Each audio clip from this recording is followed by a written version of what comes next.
उपराष्ट्रपति निर्वाचन पर महाराष्ट्र वर्तमान राज्यपाल सीपी राधाकृष्णन को प्रार्थी करिछि एनडीए।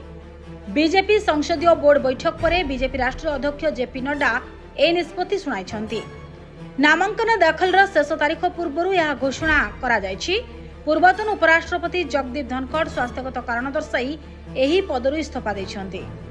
बीजेपी संसदीय बोर्ड बैठक पर बीजेपी राष्ट्रीय अध्यक्ष जेपी नड्डा राधाकृष्णन को ना घोषणा करिछन्ति।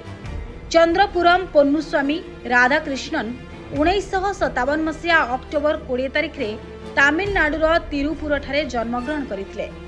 2003 रु 2006 पर्यंत तमिलनाडु राज्य बीजेपी सभापति भाव में कार्य करथिले।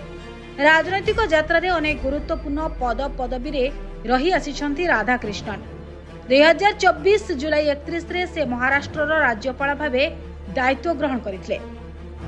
तेबे यहा पूर्व 2023 फेब्रुआरी 18 रु 2024 जुलाई 30 तारिख पर्यंत से झारखंड राज्यपाल भाव कार्य करथिले एवं 2024 मार्च रु जुलाई पर्यंत तेलंगाना राज्यपाल एवं मार्च रु अगस्त 2024 पर्यंत से पुडुचेरी उपराज्यपाल भाव अतिरिक्त दायित्व तुलाइथिले। सेहीपरि 1998 एवं 1999 मसीह से कोयम्बाटूरु लोकसभा को प्रतिनिधित्व करथिले। आरएसएस एवं भारतीय जनसंघरु निजर राजनैतिक यात्रा आरंभ करथिले राधाकृष्णन।